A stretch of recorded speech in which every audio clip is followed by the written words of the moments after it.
ॐ शान्तकारं भुजगशयनं पद्मनाभं सुरेशं विश्वाधारं गगनसदृशं मेघवर्णं शुभांगं लक्ष्मीकान्तं कमलनयनं योगिर्ध्यानविगम्यं वन्दे विष्णुं वविहरणं सर्वलोकैकनाथं। बोलो लक्ष्मी नारायण भगवान की जय। नमस्कार मित्रों, आपका हमारे चैनल में हार्दिक अभिनंदन है। आज हम आपको सुनाने जा रहे हैं श्रीमद् भगवद गीता के महात्म का चतुर्थ की कथा। श्रद्धा भक्ति भाव से श्रवण करें।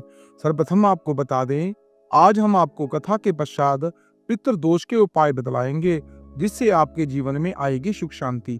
अब करिए कथा का श्रवण। श्री भगवान कहते हैं, प्रिय, अब मैं चौथे अध्याय का महत्व बतलाता हूँ। सुनो। भागीरथी के तट पर बनारस नाम की एक पुरी है। यहाँ विश्वनाथ जी के मंदिर में भरत नाम का एक योगनिष्ठ महात्मा रहते थे, जो प्रतिदिन आत्मचिंतन में तत्पर रहते थे। आदरपूर्वक गीता के चतुर्थ अध्याय का पाठ किया करते थे। उनके अभ्यास से उनका अंतकरण निर्मल हो गया था।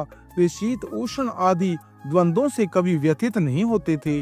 एक समय की बात है, वे तपोधन नगर की सीमा में स्थित देवताओं के दर्शन की इच्छा से भ्रमण करते हुए नगर के बाहर निकल गए। वहां पर बेर के 2 वृक्ष थे। उन्हीं के जड़ में वे विश्राम करने लगे। एक वृक्ष की जड़ में उन्होंने अपना मस्तक रखा और दूसरे वृक्ष की जड़ के मूल में उन्होंने अपना पैर टिका दिया।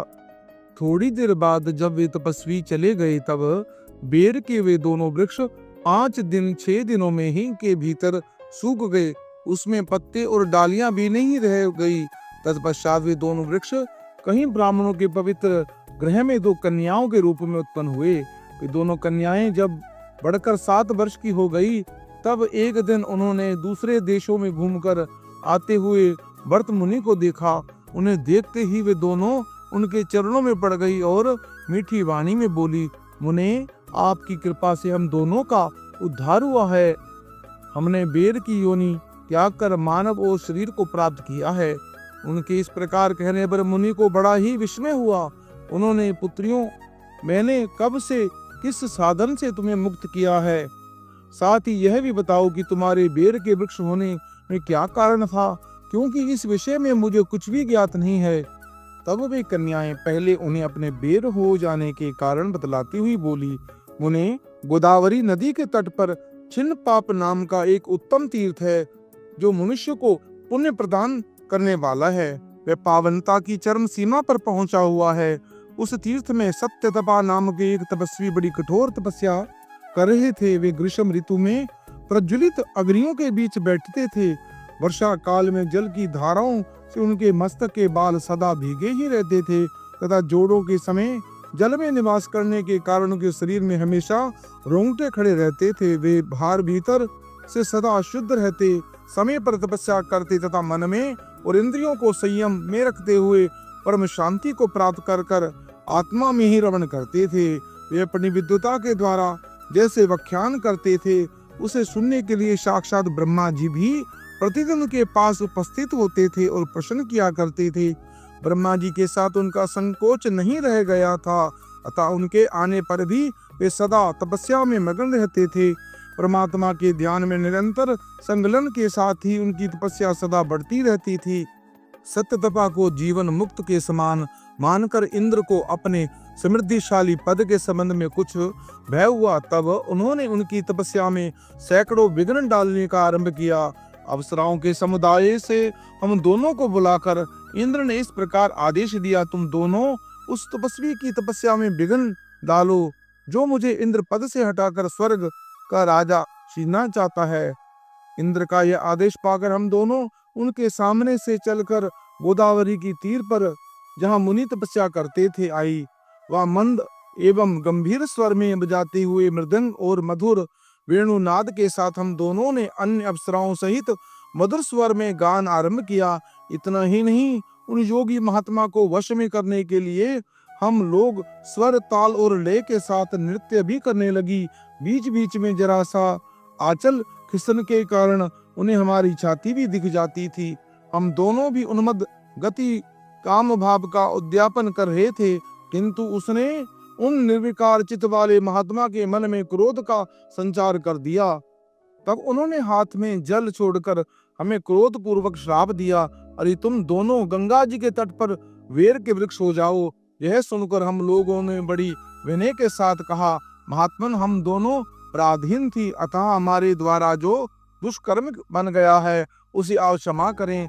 जो कहकर उन्होंने मुनि को प्रसन्न कर लिया।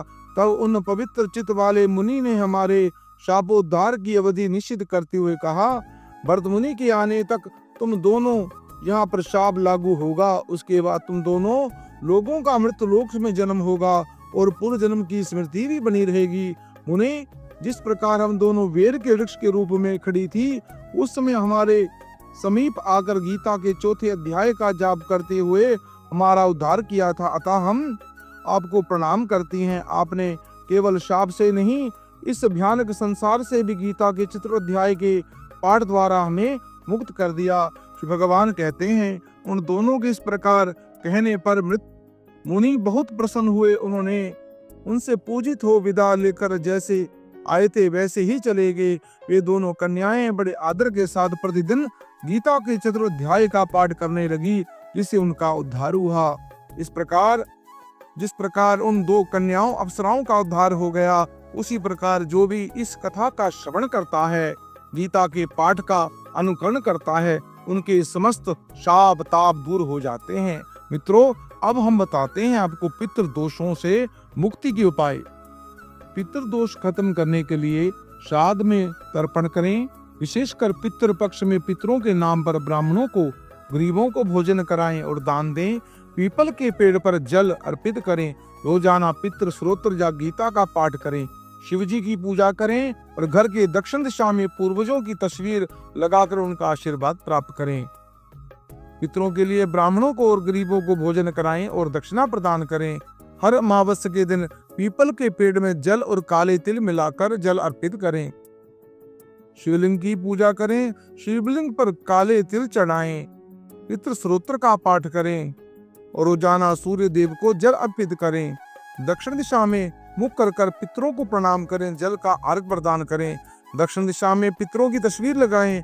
नियमित रूप से उनकी पूजा करें। गायों को रोटी खिलाएं। खासकर शुक्रवार को भीगी हुई मोगरा गुड़ और केले का मिश्रण खिलाना शुभ माना जाता है। हर शाम को घर में दीपक जलाएं। उस दीपक को पितरों के स्थान पर रखें और प्रतिदिन सुबह और शाम को कपूर जलाना चाहिए। पितृ दोषों में शमन सहायक होता है। आर्थिक रूप से कमजोर लोगों की मदद करें। किसी गरीब कन्या के विवाह में सहायता प्रदान करें और अगर किसी की मृत्यु हो गई हो तो उसको कफन का भी दान अवश्य करें। इससे आपके समस्त पितृ दोषों से शांति प्राप्त होगी। घर में सुख समृद्धि का वास होगा। मित्रों, ये कथा ये उपाय अगर आपको अच्छे लगे हों, इसको अपने इष्ट मित्रों से शेयर करें।